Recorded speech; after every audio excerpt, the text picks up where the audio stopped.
오늘은 기독교 희락주의에 대해서 말씀드리겠습니다. 기독교 희락주의.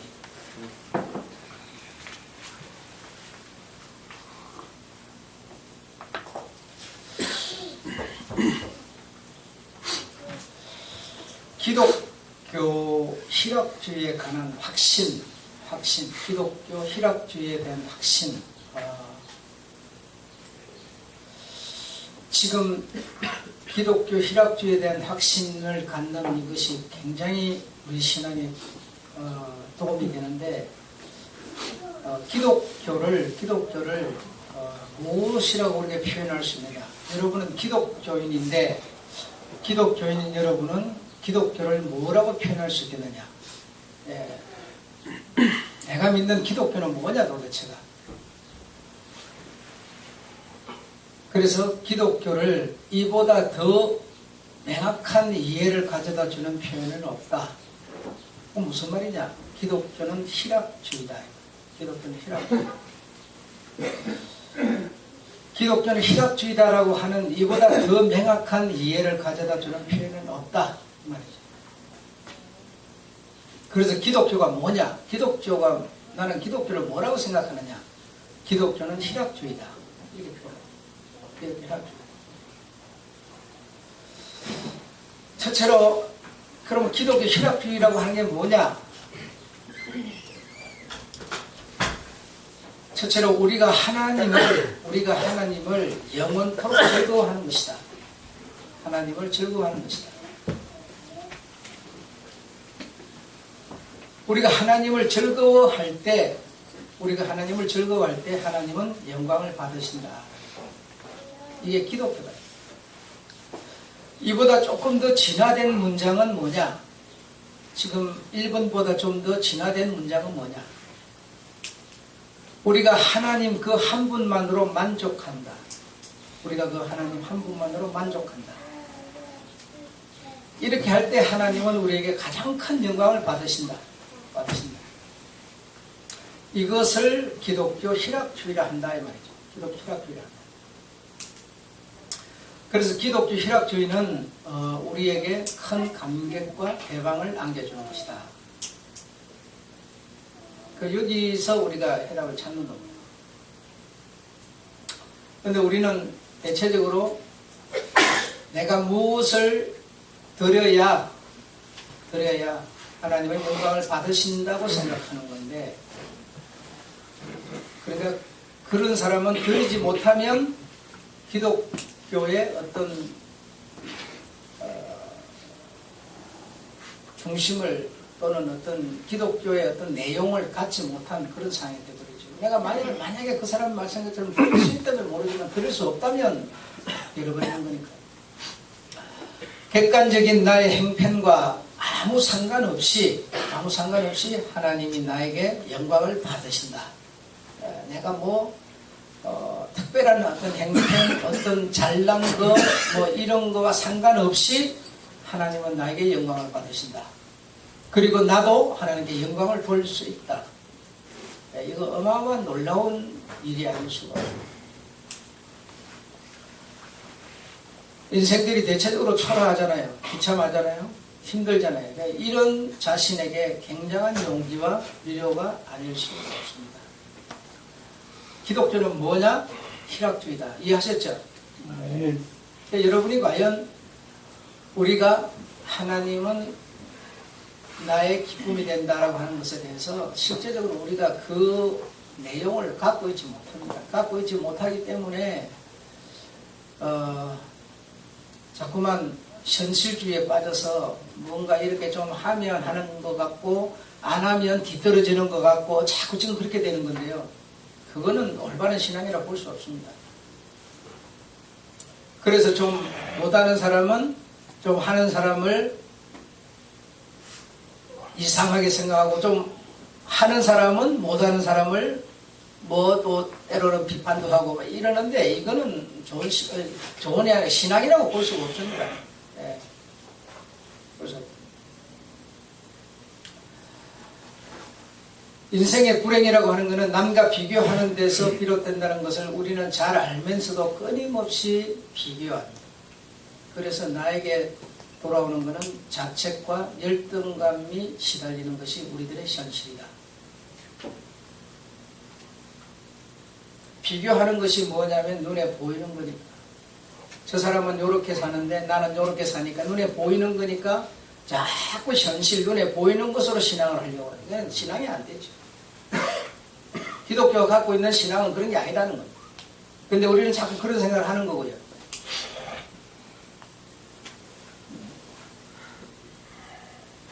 잘 살고 못 사는 거는 뭐 꼭 노력을 한다고 잘 사는 것도 아니고 노력을 안 한다고 꼭 못 사는 것도 아니죠. 근데 신앙생활은 똑같이 하는데 어떤 사람은 백을 이렇게 생활을 하는데도 신앙생활을 하는데도 잘 산다 이 말이죠. 자꾸 그런 게 눈에 보여요. 그러다 보니까 우리가 뭘 하게 돼? 비교를 하게 돼. 끊임없는 비교를 하게 돼. 그래 비교를 하니까 거기서 우리에게 찾아오는 것은 굉장한 고통이 찾아오는 거죠. 그래서 못 사는 사람은 나를 자책하게 될 것이고 어떤 열등감에 사로잡히게 될 것이고 그러니까 우리는 그런 생활을 하고 있다. 그래서 뭐 아래에 있는 사람이 뒤집어져 가지고 위로 올라가고 정말 이게 지금 신앙인 줄 알고 있다. 그건 아니다.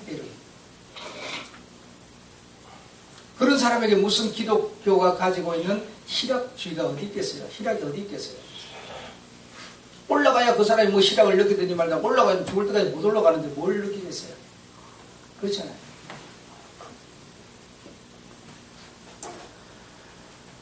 무엇인가 내가 꼭 이루어내어서 하는 게 영광을 돌리는 것이 아니라 지금 그 자체, 현실 자체에서 하나님 한 분만으로 만족할 수 있을 때 하나님은 나에게 영광을 받으신다는 거예요. 이 얼마나 위대하고 어마어마한 믿음이며 대단한 것인지 모릅니다. 우리가 여기까지 가지 못하지요. 참 슬픈 일이죠. 그래서 평생을 신앙생활을 해도 기독교의 어떤 정신에 이를 수가 없는 것이죠.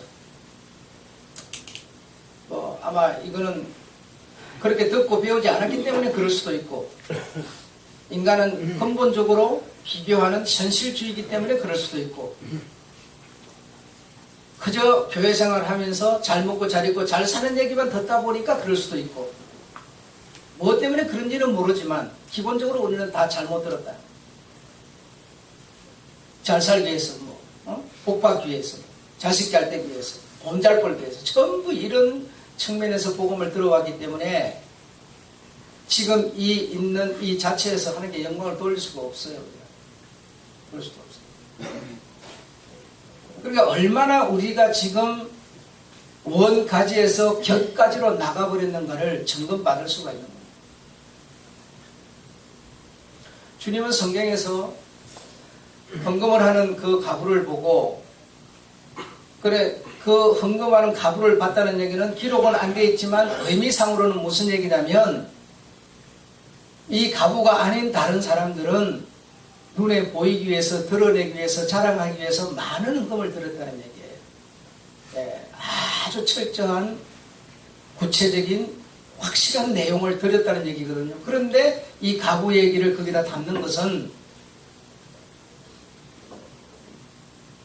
이 둘을 놓고 볼 때 하나님이 받으시는 것은 어떤 것이다 라고 하는 것을 지금 말씀하고 계시는 거예요. 그래서 하나님을 즐거워하여 가장 정말 인간적인 입장에서는 적은 것을 드렸지만 하나님을 즐거워하여 그는 큰 것을 드렸다. 가장 큰 것을 드렸다. 이렇게 표현하는 거죠. 그게 물리적으로는 큰 것일 수가 없죠. 그 가부가 지 생활비를 드렸다고 하는데 지 생활비 그게 뭐 크기로 보면 얼마나 크겠습니다. 아마 아주 적은 것이겠지만 그러나 그 가부에게는 그게 뭐요? 자기의 생활비 정도였다. 대단히 큰 것이었다. 그래서 하나님은 그 여자의 그 중심을 보고 계시는 거죠. 어떤 중심에서 내가 이런 것을 드리고 어떤 중심에서 내가 이런 봉사를 하고 있는가를 주님은 보시는 거죠. 그래서 우리가 하나님을 서운하게 만들 때가 많아요. 섭섭하게 만들 때가 많은데 하나님이 뭐 섭섭할 수가 있을까? 하나님 뭐 서운할 때가 있을까? 이렇게 할 때 여러분 자기를 이렇게 예를 들어 우리가 우리를 많이 높여버리면 하나님은 섭섭해지는 거예요. 예. 그래 예를 들어 아까 저 기도 중에도 집을 짓는 자다, 농사를 짓는 자다. 그러면 내가 부모를 높여주면 부모가 섭섭함을 당하지 않지만 내를 자꾸 높이면 부모는 뭐죠? 자꾸 초라해지는 거죠. 초라해지는 거죠. 부모를 높이는 게 결국은 나를 높이는 건데 내가 칭찬을 받고 싶으면 저 사람을 자꾸 높여주면 내가 자연히 따라 높아지는 거죠. 그렇죠? 근데 자꾸 내를 높이니까 상대적으로 저 사람은 내려갈 수밖에 없죠. 그러나 하나님은 가장 크신 분이지만 나를 자꾸 높여버리니까 하나님은 자꾸 낮아지는 거예요.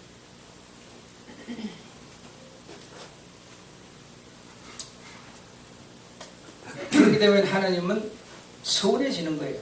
섭섭해지는 거예요. 내가 가진 어떤 인력 또는 재물, 어떤 능력 이런 것을 그걸 결국 하나님이 주셔서 내가 이렇게 됐다. 이렇게 하나님을 높여줘야 되는데 그 하나님이 주셔서는 싹 빼버리고 내가 가진 인맥을 어떤 재주를 자꾸 높이니까 결국 하나님은 자꾸 초라해지는 것이다. 그러면 하나님은 섭섭해지는 거죠. 그래서 하나님 한 분만으로 내가 만족할 수 있는 이것이야말로 정말 대단한 하나님께 영광을 돌리는 것이 될 수 있다. 그런데 내가 이 세상에 태어나서 신앙을 가질 때부터 오늘 말하고 있는 이 목사가 태어나서 신앙을 가질 때부터 제게 들려온 소리는 이런 소리가 아니었어요. 이런 소리가 아니고 전부 현실적인 소리였습니다. 인본주의적인 소리다 보니까 하나님께 영광을 돌릴 수가 없어요. 내가 뭘 가져야 돌리든지 말든지 하는 거예요. 그렇죠. 때로는 병든 사람도 하나님께 큰 영광을 돌리는 그런 감정을 우리가 듣기는 하지만 그건 내하고 아무 상관없는 얘기였어요. 나 가진 재물 없어도 그는 하나님께 정말 가진 재물 없는 그가 영광을 돌리고 있는 건데 그게 뭔 얘기인지 우리는 아무 상관없는 얘기였어요.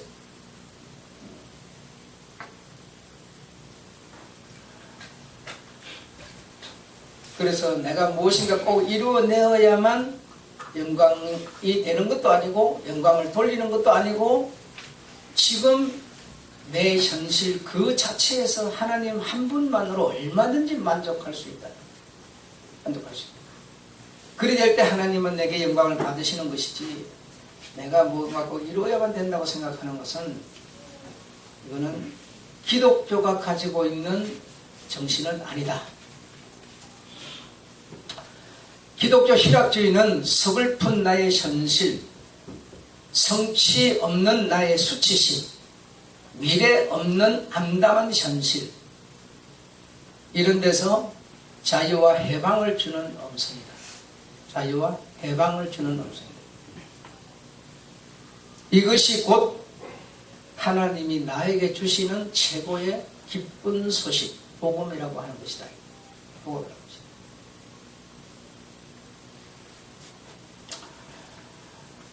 나의 부족함이 하나님의 영광을 가리는 것이 아니구나라고 하는 것을 우리가 죽을 때까지 과연 인정하고 인식할 수 있겠느냐? 못하고 죽어도 알 수 없겠죠. 그래서 지금 제가 말하는 이것이 내 자신에게서 이루어져야 되는 일이죠. 그렇죠? 그 이루어지는 이게 뭐냐? 집을 짓는 거라는 거죠. 내가 농사를 짓는 것. 무슨 내 자체를 지금 농사해야 되는 것이죠. 갈아엎어서 기경을 해서 잡초를, 돌을 이런 거 막 골라내고 나를 옥토를 만들어야 되는 것이죠. 그 옥토를 만드는 게 뭐냐? 하나님 한 분만으로 만족하는 내가 뭔가 이루어서 업적을 남기지 못했더라도 하나님께 영광을 얼마든지 돌릴 수 있는 존재라는 사실을 내가 뭐죠? 갈아엎어서 나를 농사해야 되는 것이다.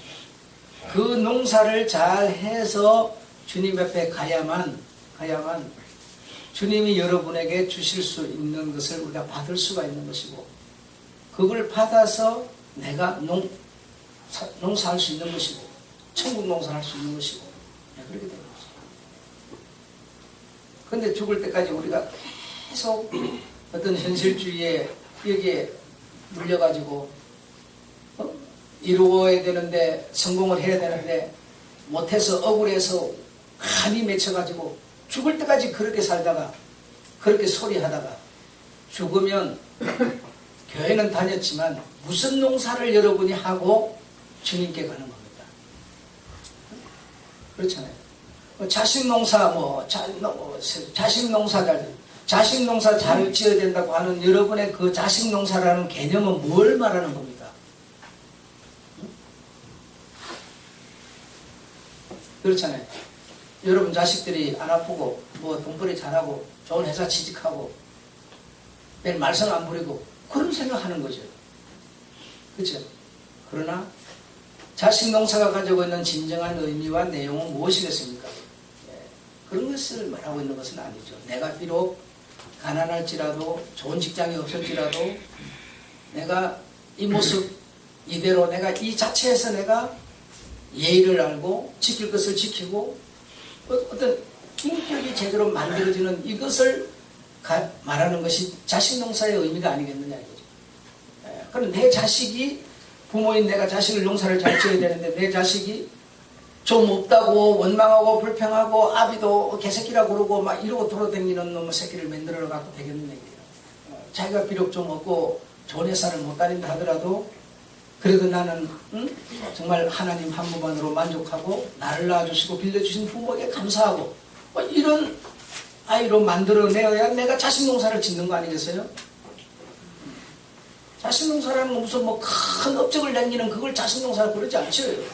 업적을 가지고 뭐 합니까? 업적을 갖고 전부 도둑질만 하고 남을 갖다 다 모가지 날리고 있는데 그게 무슨 자식 농사 잘 지은 겁니까? 그건 아니잖아요.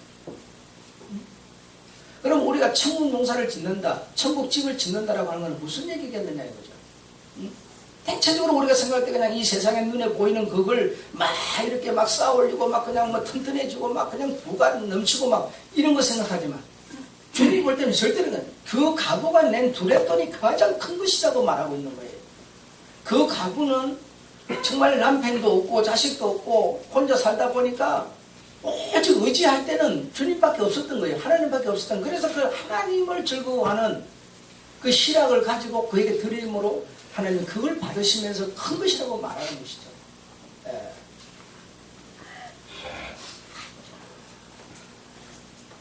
그래서 이 기독교 즉 희락주의, 기독교는 희락주의다. 정말 하나님이 나에게 기쁨을 주는 내게 희락이단 말이죠. 그게 바로 기독교가 가고 있는 정신이다. 이것이 우리에게 기쁜 소식이고 복음이 되는 것이다. 나의 부족함이 하나님께 영광을 가리는 것이 아니다라고 하는 것을 먼저 갈아엎어야 된다 이거예요. 나를 농사해야 된다 이거죠. 내 죽을 날은 다가오는데 난 아침에 일어나서 기도하는데 그랬어요. 하나님 나에게 이런 일이 닥쳐서 꿈에도 몰랐습니다. 한 번도 내가 상상을 해본 적이 없습니다. 그게 뭐냐? 내가 죽을 때까지 내 몸에 피부병이 오를 거라고 난 상상을 해본 적이 없습니다. 한 번도 생각해 본 적이 없는 일이 내게 일어났습니다. 정말 그래서 사람은 아무리 주장을 해도 한치 앞도 모르는 것이고 무슨 일이 언제 어떻게 닥칠지 아무도 모르는 것이다. 여러분이 내일 천국 갚을지 누가 합니까? 내일 모레가 내게 보장 안 될지 누가 하냐 이 말이죠. 아무도 모르는 거 아니냐. 응? 그런데 내가 세상 사는 것은 천국 농사를 지으라고 우리가 세상에 살고 천국 집을 지으라고 우리가 세상에 살고 있는 건데 전혀 나는 현실주의에 빠져가지고 뭔가 갖지 못했으면 누리지 못했으면 하나님께 영광을 돌릴 수 없는 그런 존재로 내가 살고 있다면 내가 무슨 농사를 짓고 주님 앞에 가겠느냐 이거죠. 내가 뭘 가지고 주님 앞에 가겠느냐 이거죠. 주님이 받아서 챙길 만한 게 뭐가 있느냐 이거죠. 그러면서 지난 시간에 무슨 내가 착각에 대한 얘기했죠. 그냥 나는 기독교인이야 착각하고 있다가 그냥 간 것이죠. 갔더니 나는 너를 도무지 알지 못하노라.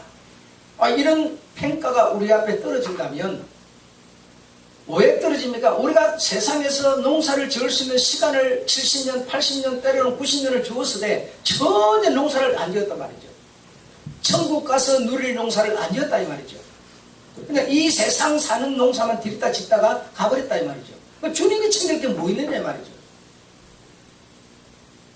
내가 너에게 재능을 5개를 2개를 1개를 나누어 주었거늘 어찌하여 너는 농사하지 않았느냐. 나 일이 하는 게 농사하는 거라고 생각했습니다. 그러나 내가 원하는 바는 아니야 라고 했어요. 그래서 나는 너를 알지 못한다. 너는 바깥 어두운 데 쪽에서 슬픔에 이를 갈고 있으리라. 그렇게 된 거 아닙니까? 또 세상 방법으로 볼 때는 하나님의 방법으로 볼 때는 또 이걸 이렇게 하는 게 아닌 것 같은데 이런 생각이 들었지만 그래도 나에게 준 재능을 갖고 내가 열심히 농사했어요. 저 사람이 볼 때는 욕심쟁이 그냥 지뱉기 모르는 자 막 그냥 악착을 뜨는 자 이렇게 보였지만 그러나 주님 앞에서 회개하고 딱 정산을 할 때는 굉장한 칭찬을 받을 수 있었던 것이죠. 그래서 우리가 이 세상을 지금 살고 있는 이게 왜 무엇 때문에 무엇을 위해서 살고 있는가? 농사 짓는 자가 무슨 농사를 짓고 있느냐? 여러분 생각해 보셔야 된다.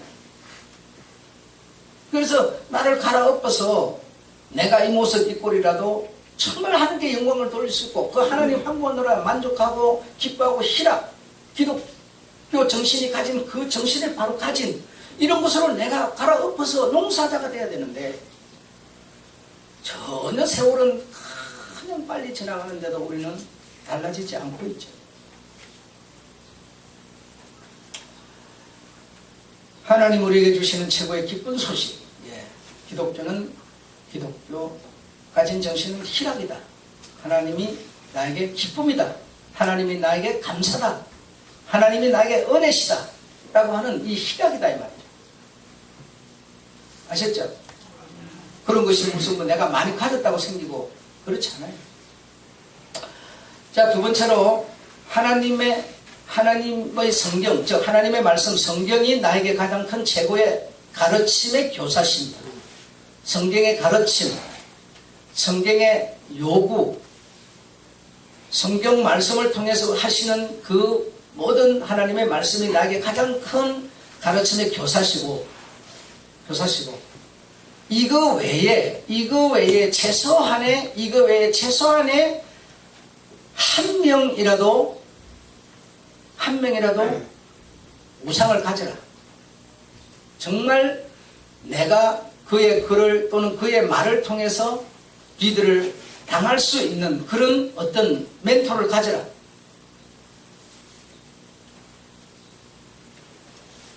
일생 동안 어쩌면 갖지 못하고 그냥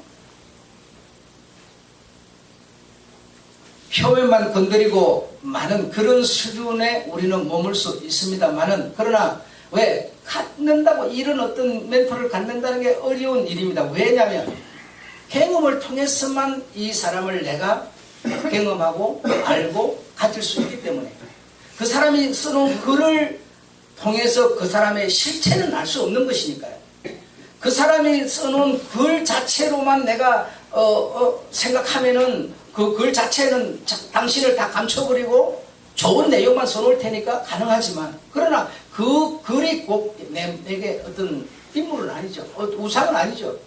그러나 정말 성경의 가르침 외에 정말 이 세상에서 내가 정말 믿고 의지하고 어떤 문제가 있을 때 대화 나눌 수 있고 갈등과 혼선을 빚고 있을 때 그에게 뭔가 물어서 그에게서 나오는 그 답을 바로 내 어떤 길에 적용할 수 있는 적용해도 문제가 되지 아니할 만한 사람 이런 사람을 내가 하나 정도를 얻는다는 것은 굉장히 중요한 사실이다. 과연 여러분에게는 그런 사람이 있느냐? 있느냐? 네. 있으면 여러분은 큰 축복을 가진 겁니다.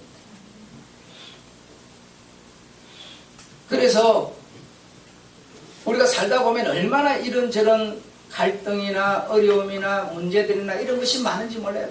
정말 많습니다.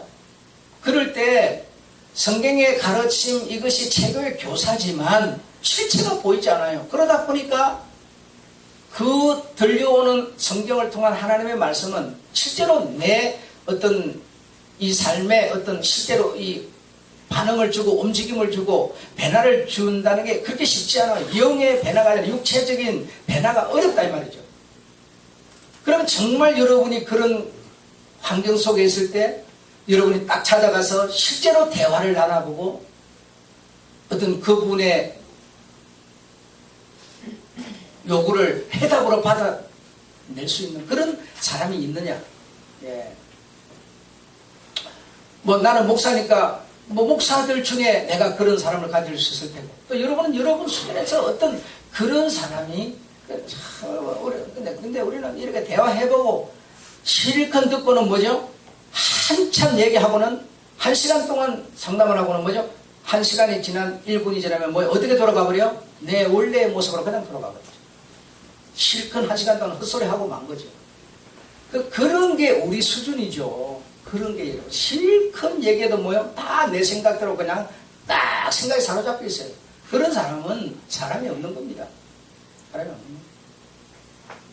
내 생각은 이렇게 가는 것이 옳은 것 같지만 그러나 내가 의지하는 그 사람이 아니다. 이게 아니고 이거다 라고 말할 때 내가 생각하는 유익을 떠나서 이거다를 내가 따라갈 수 있는 그 정도의 수준에 의지할 수 있는 사람.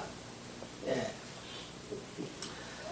최소한 나는 그런 사람 하나를 이 세상에서 만났기 때문에 오늘 저라고 하는 사람이 탄생해 있는 겁니다. 예. 그래서 내가 힘들고 어려울 때 항상 그와 대화할 수 있고 그의 소리를 들을 수 있어요. 그래서 그는 곧 이 세상의 눈에 보이는 나에게 하나님과 같은 존재예요.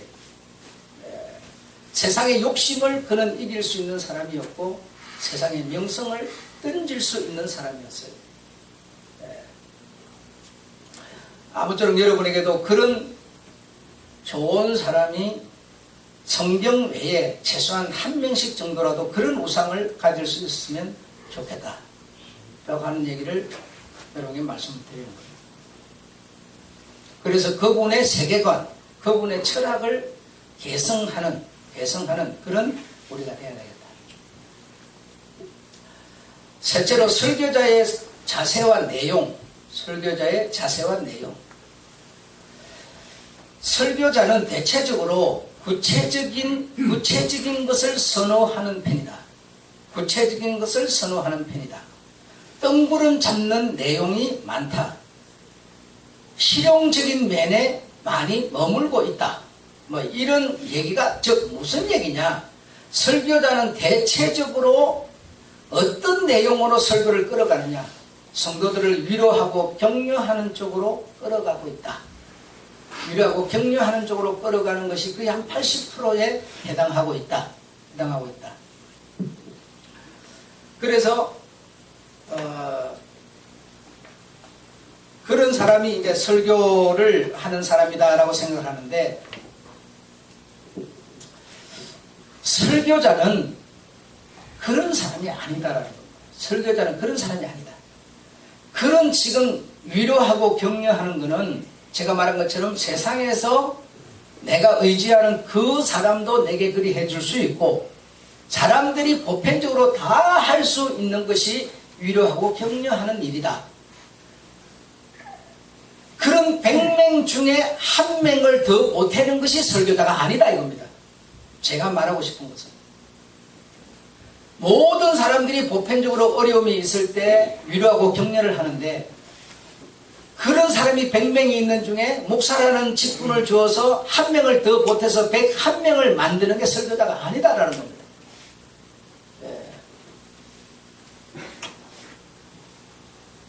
그래서 나온 얘기가 설교자는 성공을 하려면 성공을 하려면 위로와 격려도 잘 해야 되지만 성공을 하려면 웃기는 소리, 울리는 소리를 잘 해야 한다. 그래야 성공한다라고 하는 속설이 아주 정평이 나 있습니다. 그래서 웃기는 사람은 성공하고 울리는 사람은 더 성공한다. 이렇게 정평이 나 있는데 그런 말에 현혹되지 않는 사람이 설교자가 될 수 있다. 세상 방식을 가지고 세상 사람들이 살아가는데 거기에 하나 더 보태져 있는 그게 설교자라고 생각하지 말아라. 설교자. 여러분의 성도라고 하는 것은 나라고 여러분 한 개인의 성도라는 것은 세상적인 부분이 어떤 A라는 사람에게 80이 있고 20은 성도라는 부분이 있는 것이죠. 그 20이라는 것은 80과는 전혀 완전히 물과 기름으로 구분되는 것이다. 구분되는 것이다. 그러나 20이 80에 섞여가지고 뭐가 뭔지도 모르고 오리무중이 되어 있는 게 성도는 아니다 이겁니다, 여러분. 성도는 분명히 성도로서의 확실한 어떤 이것이다라고 하는 뭐가 있어야 되는 것이지, 성도가 내가 성도인지 뭔지도 몰라요. 그냥 엉망진창이에요. 그냥 어떤 때로는 세상 사람을 올려 그냥 세상 사람 방식으로 살고, 교회 오면은 그냥 교회 와가지고 어떤 앉아서 뭐 성도 같기도 하고, 뭐가 뭔지를 몰라요. 성도는 여러분, 정말 이거는 내게 칼이 들어오고 목숨을 바치는 한이 있더라도 성도에는 성도의 부분이 있으셔야 됩니다. 있으셔야 됩니다. 예. 그러니까 다시 말하면 목사는 목사로서의 어떤 분명히 어떤 그 자기가 가질 어떤 그런 가치관이나 주장이 있어야 되는 것이지, 그냥 성공하기 위해서 위로하고 격려하고 때로는 웃기고 때로는 울리는, 그래 세상 어떤 대중성을 가진 성공을 끌어낼 수 있다고 하는 그런 생각으로 그런 어떤 세상 인기 노름에 함께 말려서 정신 팔리고 있는 일을 보고 목사라고 그러지 않는다, 설교자라고 그러지 않는다 이 말이죠. 성도는 이와 같이 뭔가 정말 구분될 수 있는 부분이 내게 확실히 있어야 하는 것이다.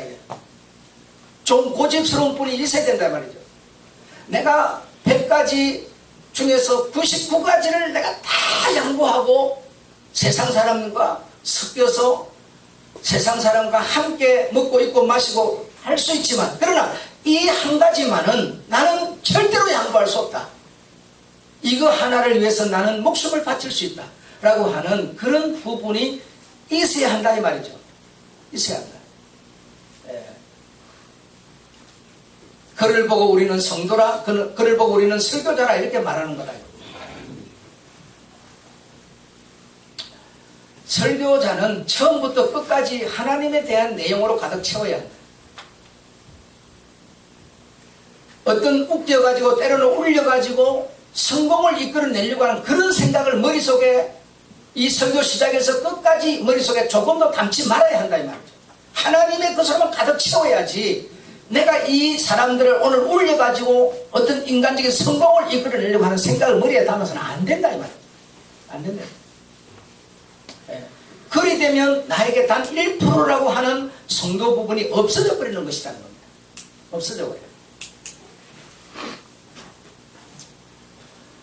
세상 사는 방법, 도덕적인 격려와 지도, 심리적인 위로, 이런 것을 하는 것이 설교의 본질이 전혀 아니다라는 겁니다. 전혀 아니다.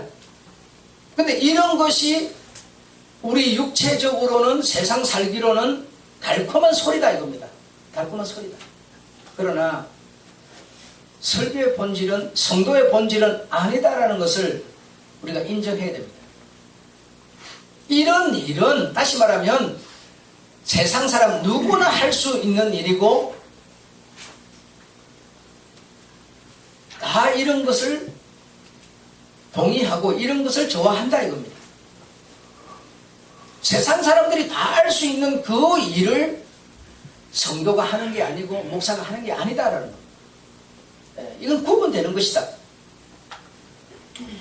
실제로 하나님의 탁월하신 아름다움과 위엄에 대해서 이야기할 수 있어야 한다. 미래의 얘기를, 미래에 있을 얘기를 현재같이 할 수 있어야 한다. 훗날 후에 있을 실체가 현재의 어떤 사건으로 죽기 전에, 살아보기 전에, 결혼하기 전에, 결혼 안 해본 사람이 결혼하고 나서의 그것을 얘기로 듣지만 그걸 실제로 내게 가져와서 내가 살 수 있는 사람처럼 만들어줘야 한다는 겁니다.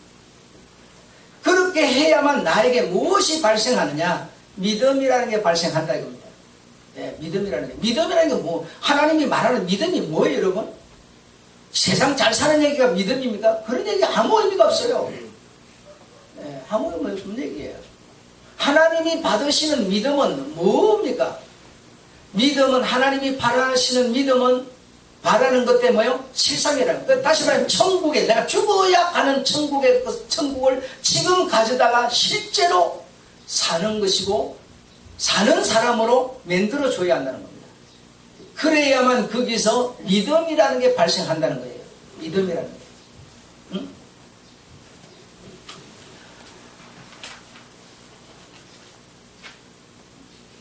이거 뭐 바늘로 찌른다고 되는 일이 아니에요. 그래갖고 될 것 같으면 여러분 힘쓰면 되고 울면 애쓰면 다 안 되는 거예요. 내 속에서 이거는 이 믿음이라는 거는 영의 세계라는 것은 내 속에서 만들어지는 사건이지 이웃의 남을 통해서 만들어지는 사건이 아니에요. 그래서 나는 여러분에게 바람을 부는 거고 영향을 조금 끼쳐주는 것밖에 없는 거예요. 그럼 끼쳐주면 그 바람을 맞고 내가 만들어져야 돼요. 내 속에서 만들어져요. 이거는 여러분 그래서 힘써도 애써도 안 되는 겁니다. 영혼의 세계라는 것은. 네. 누구의 어떤 뭐 여러분 자식 나누고 자식 크면 뭐 잘 알아서 하겠지. 잘 되겠지. 여러분 그 자식 이 믿음에 어떤 관한 이 신앙에 관한 거는 부모라고 되는 것도 아니고 여러분 뭐 아이 잘 키워놨다고 되는 것도 아니에요. 이거는 정말 우리 힘으로 안 되는 겁니다. 성령의 그래 하나님의 절대적인 은혜와 역사라는 겁니다. 다른 방법이 없어요. 그러니까 여러분이 뭐 교회 나가고 예수 믿고 뭐 이런 직분자가 되고 막 이렇게 울타리가 되고 뭐 공동체가 되고 그러니까 여러분 물론 여러분의 어떤 성품도 있지만 절대적으로는 하나님의 개입입니다. 예, 하나님의 개입입니다. 하나님이 여러분을 부르신 거예요. 부르신 거니까 부름을 받은 우리들이 부름받아서 뭐 하는 것이다? 예, 아까 제가 말했죠. 농사를 짓는 자다, 집을 짓는 자다. 그런 어떤 그 목적을 우리가 분명히 알면 그분을 기쁘시게 할 수 있는 일들을 할 수 있는 거란 말이죠. 예, 할 수 있는 거라고. 하나님의 무한하신 은혜와 영광의 장엄함을 말해야 한다. 하나님의 얘기를 들을 때 그래서 하나님의 영광과 예수 그리스도의 십자가와 성령의 능력이 임하고 영혼이 소생하는 일이 있어야 한다 이 말이죠. 있어야 한다. 그러니까 그런 영혼의 소생이라는 것을 내가 줄 수 있는 방법이 없죠. 그런 얘기를 내가 할 때 여러분 속에서 영혼의 소생이 실제로 일어나야 된단 말이죠. 오늘 여러분 얘기를 듣고 기독교가 가지고 있는 정신이 하나님께 영광을 돌리는 것이 내가 잘 살고 못 살고 아무 상관이 없구나. 예, 이 기독교 희락주의, 이 기독교가 갖고 있는 것은 바로 희락이고 기쁨은 감사구나. 이걸 내가 알고 이제 이 얘기를 듣고 내가 뭐 하는 겁니까? 나를 농사하는 거죠. 농사하는 거죠. 이 모습 이대로 내가 재능이 없더라도 가진 게 없더라도 얼마든지 하나님을 기뻐하며 그분을 만족해 하면서 영광을 돌리는 거죠. 그렇게 될 때 내가 뭐 한다는 겁니까? 농사를 하는 자라는 거죠. 오늘 이 얘기를 하는 것은 영향을 끼치는 것밖에 없어요, 여러분. 이걸 받아들여서 농사를 하는 것은 여러분의 몫이에요. 어쩔 수가 없어요, 이것은 여러분. 예. 그래서 이 하나님의 그 생명이 하나님으로부터 여러분에게 각자에게 이렇게 임하는 것이지 내게 있는 것을 이렇게 서로 어떤 살을 섞어가고 나눠주고 이런 게 아닙니다. 하나님의 생명은 하나님으로 말미암아 내게 직접 탄생하는 거예요. 탄생하는 거예요. 근데 우리가 이런 어떤 가치관, 목적, 바라봄, 진로, 길 이런 것이 우리가 잘못 알고 있을 때는 좋은 교정을 할 수가 없어요. 기독교가 뭡니까? 라고 하면 여러분 전혀 기독교가 뭔지를 모르는 거예요. 기독교가 자꾸 뭔지 목적, 길을 모르니까 뭐죠? 내가 교정이 안 되는 거죠. 그래서 자꾸만 뭔가 있어야만 이렇게 할 수 있다. 그래야 하나님 영광을 받는다. 절대로 그런 거 아니죠. 여러분 11명이 축구공을 갖고 하나를 갖고 막 이쪽에서 22명이 공을 차는데 우리 팬 11명이 여러분 11명 중에서 볼을 넣는 사람은 한 명인데 그럼 한 명만 그러면 영광을 받는 겁니까? 아니죠. 11명이 똑같이 영광을 받는 거죠. 그렇지 않습니까? 야구를 하는데 여러분 그 9명이 간신히 어떻게 해가지고 3루까지 보내놨는데 이게 어떻게 하나를 해줘야 이놈이 쏙 들어올 텐데 이걸 안 해주고 죽어버리고 안 해주고 죽어버리고 뭐죠? 안 되죠. 그래서 11명이 다 자기 위치에서 자기 몫을 감당했을 때 그 11명의 공동체가 영광을 받고 우승을 하고 이런 문제가 생기는 거죠. 한 명이 잘해서 되는 일이 아니죠. 이것은 여러분. 한 명이 잘해서 되는 거예요. 그래서 우리가 공동체를 배우고 우리가 목적 길을 바로 배우면 여러분 기독교에 대한 정신이 뭔지를 바로 알면 얼마나 감사하고 기쁜 소식입니까? 지금까지는 그저 내가 뭔가를 가져야만 내 혼자 잘해야만 아니요. 내 혼자가 나는 안타 하나도 못 쳐도 내 팀들이 쳐가지고 이길 수도 있어요. 여러분 이게 공동체라는 거예요. 응? 여러분이 교회 나와서 일주일에 한 번 나오는 사람들이 많은데 그분들이 한 번 나와서 뭘 해요? 여러분 안 하는 그 몫을 누군가가 다 하고 있어요. 그래서 이 공동체가 자꾸 살아가고 있는 거예요. 이 공동체 정신을 이해하시고 기독교의 정신이 무엇인지를 바로만 알면 얼마든지 매일 나와서 하는 사람, 일주일에 한 번 나오는 사람도 얼마든지 영광을 얻을 수 있는 거라는 거예요. 부자가 아니어도 여러분 비록 내가 가난하고 두렵돈밖에 없는 가부일지라도 영광을 얻을 수 있고 하나님과 아주 멋진 관계를 만들어갈 수 있다는 것이죠. 응? 근데 우리가 목적이 잘못되어 있고 길이 잘못되어 있으니까 뭐예요? 좀 가졌다고 그 사람은 그냥 업신여기고 무시하고 그게 기독교가 아닌데 우리는 그렇게 자꾸 현실로 나가는 거죠. 그러니 농사를 못 지어가지고 시원찮게 지어가지고 얼마나 부끄럽습니까? 그래서 사람이 여러분 이 가장 수치스러운 게 뭐냐면 부끄러운 겁니다. 부끄러운 거 이상 없어요. 예. 정말 우리 주님 앞에 갔을 때 내 모습이 여러분 부끄럽지 말아야 돼요. 부끄럽지 말아야 돼요. 그 부끄럽지 않을 이유가 뭡니까? 목적을 바로 배우는 겁니다. 그러니까 이 목적을 바로 전달해주면 이거는 내가 여러분에게 영향을 끼치는 수준에 불과한 것이지 여러분 속에 집어넣을 수는 없어요. 집어넣는 건 하나님의 몫이세요. 여러분이 믿음으로 마음을 열고 성령을 사모하고 의지할 때 그 하나님의 은혜가 여러분을 새 생명을 불러일으키는 것이죠. 예. 그렇게 되시기를 주의 이름으로 축원합니다. 이렇게 될 때 여러분의 삶이 인생이 풍요로워지고요. 다시 말하면 새로워지고 어두운 시간을 통과하는 빛처럼 되는 것입니다. 담을 헐어버리면 빛이 확 들어버리는 것처럼 밤에 깜깜했는데 여러분 아침 6시가 되니까 막 동쪽에서 그 창문을 통해서 빛이 확 들어버려서 눈을 뜨게 만들어버리는 것처럼 어두운 시간을 통과하게 하는 것은 바로 이런 하나님의 절대적인 은혜에 의해서 되어지는 것이라는 것을 이해하시기 바랍니다. 하나님 아버지